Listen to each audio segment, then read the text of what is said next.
All right, welcome to my talk. I am Dr. Jolene Johnson.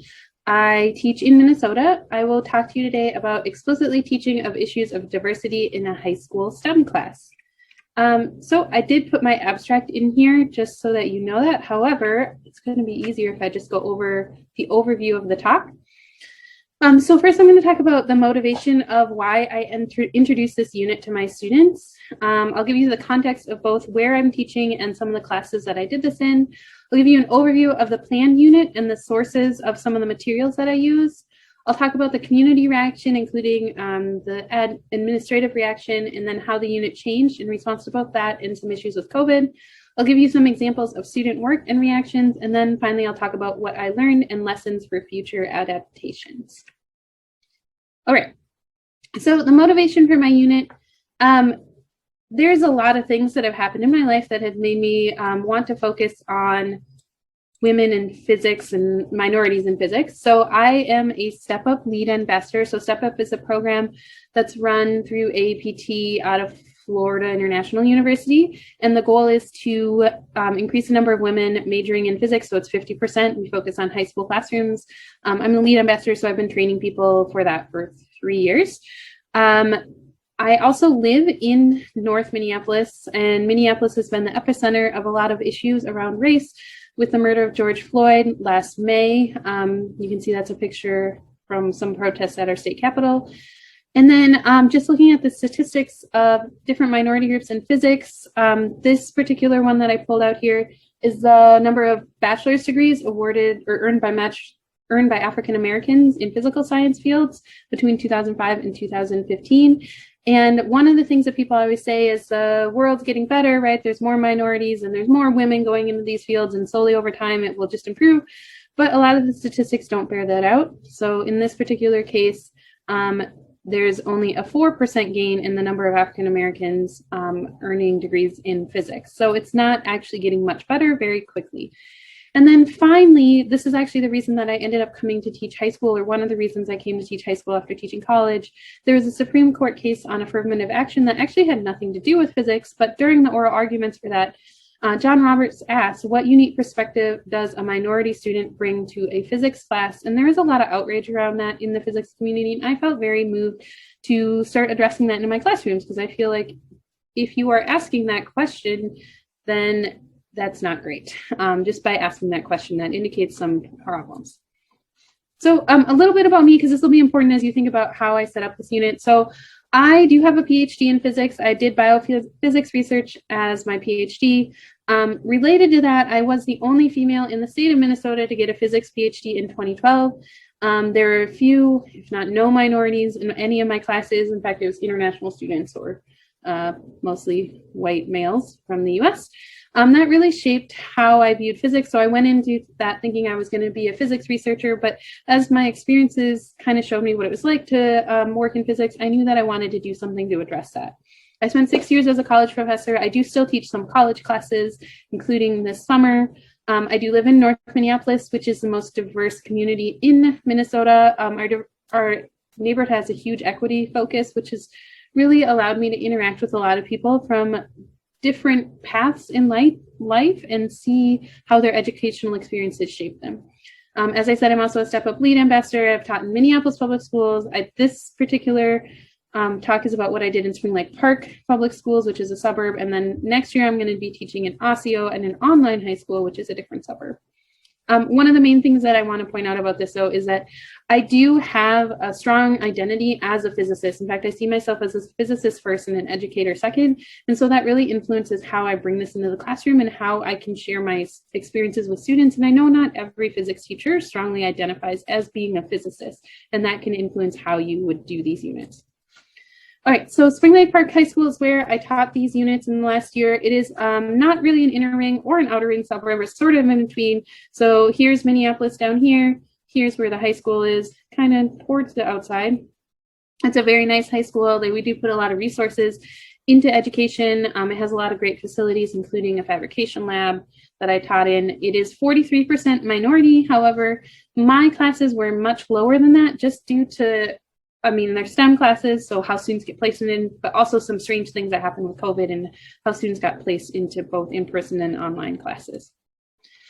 So this was done in STEM classes. I did not teach physics this year for a variety of reasons. I actually taught AP Computer Science, a class called How to Make Almost Anything, which is basically learning how to use the 3D printer and then laser cutters to make different products. And it's also an art credit, so it has very diverse students in it relative to typical engineering classes. And then I taught PLTW Engineering Essentials.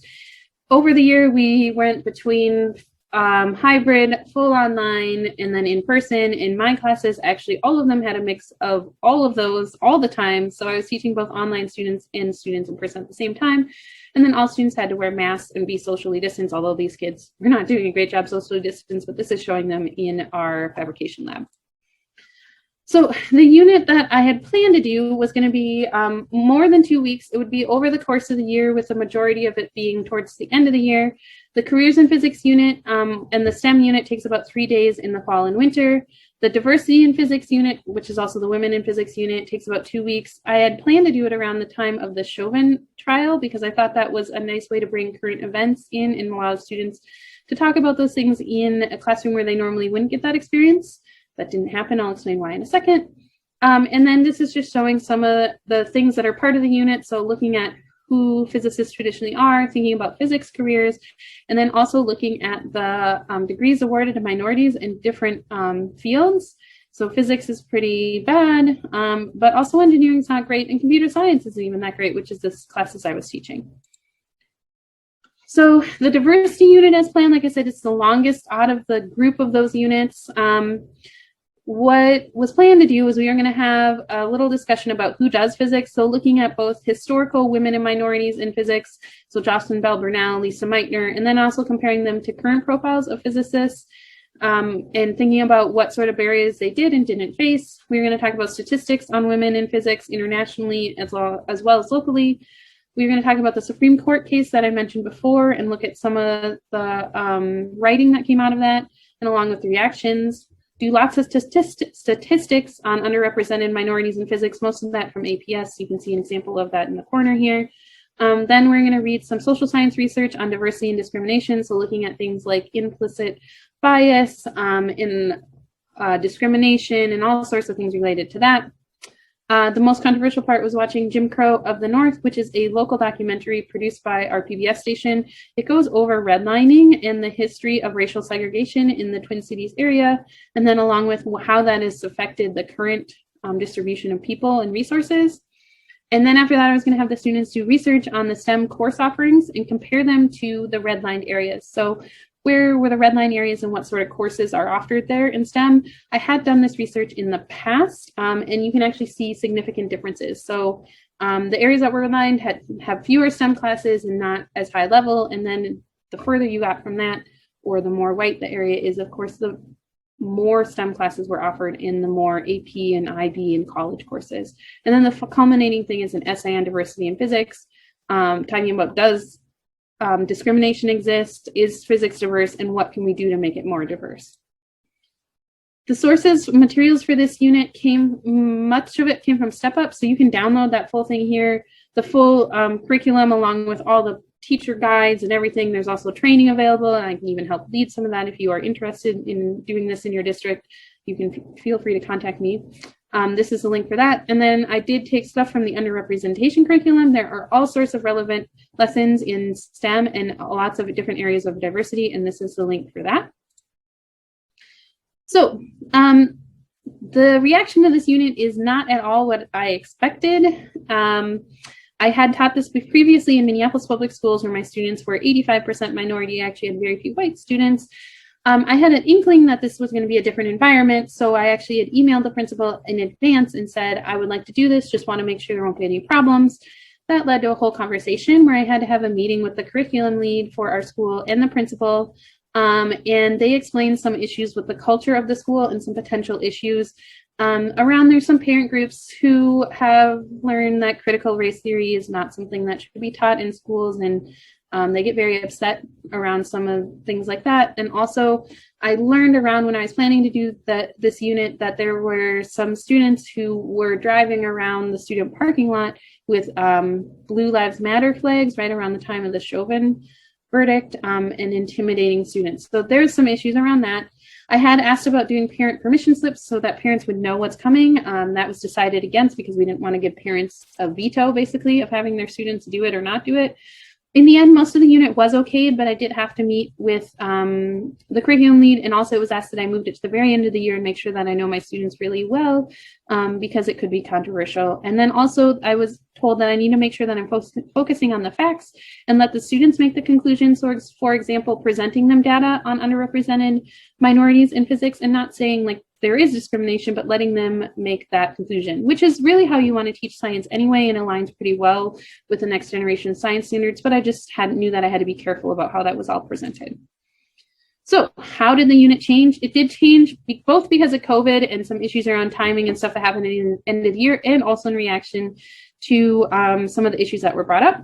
The careers in STEM unit was completed as planned. There was a lot of online components just because of when that happened in our COVID rates, and we went online at that point.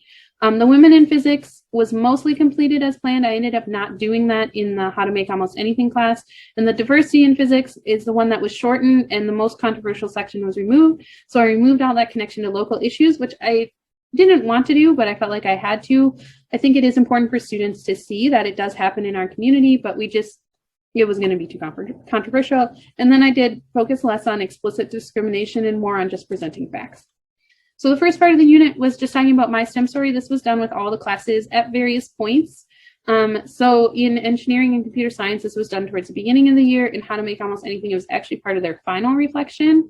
So I had students have a discussion about many of these questions that you see on your screen, basically trying to have them think about what's their attitude towards STEM and why, and what might have influenced that attitude towards STEM. This allowed me to get to know the students better, and it primed them for thinking about these ideas later on in life. There's a lot of really interesting things that happen in that unit. The next thing was the careers in physics unit. So you'll see there's also a link up here for the curriculum. Overall, the goal of this unit was to allow students to learn about physics-related careers so they can see themselves as physicists. Because that's one of the key things that a lot of times students don't see themselves reflected in the careers, and this gives them a chance to do that. It was done in either December or May, depending on the class. It was done online and hybrid using Pear Deck slides to allow students to interact. Some of the key lesson components are there was a Jamboard, which replaced sticky notes, about what careers people thought physicists do both pre and post lessons so we could see the growth. We had a class discussion about what physicists do. The students were matched with career profiles based on their interests. So if they liked earning money and they liked, and astronomy, that would match them with a few different careers, and they would read about those career profiles and answer questions, share what they learned as a group. And then we went over a PowerPoint on statistics about physics careers, so things like what do physicists do, some surprising facts like physicists tend to score the highest on the MCATs and the LSATs out of most majors. And then I had them write an individual physics career profile, although I gave them the option of making it STEM because, like I said, these classes weren't physics specific. Here are two examples of those personal profiles. These are actually from last year. But you can see the students write about who they are, why they chose physics. So they're pretending like they are majored in physics, and then they have the career of their choice, and then talking about how they use physics in their job and their advice to future students. Normally, these would be posted around the classroom. This year, there was no classroom, so we clearly didn't do that. Then the diversity in physics unit, as I completed it. So overall, the goal is to explore the statistics about diversity in physics and understand why there's a lack of diversity and what we could do about it. It was done both in person and asynchronous online using Pear Decks because of the classes were a mix of all of those, often in the same class. Some of the key components that I did keep, the statistics on women and underrepresented minorities in physics. We had students share their personal experiences with gender and race in STEM. Most of that was done anonymously due to the online format. I did have them read some of the affirmative action Supreme Court case that I mentioned earlier, where John Roberts said this. And then we did read some articles on social science and gender and race in STEM. And then they did write an essay. This was actually their last assignment for the year on diversity. And then they had to use evidence from class and their personal experiences to know what to write about. The Women in Physics lesson is the start of the diversity lesson. This is just some example of some of the statistics. So it actually opens with the students learning about that different countries have different percentages of women. That opens up a discussion about why that is. So it is not just that women don't want to do physics, since different areas of the world have different amounts of physics interest, or different amount of women interested in physics. So very interesting discussions there.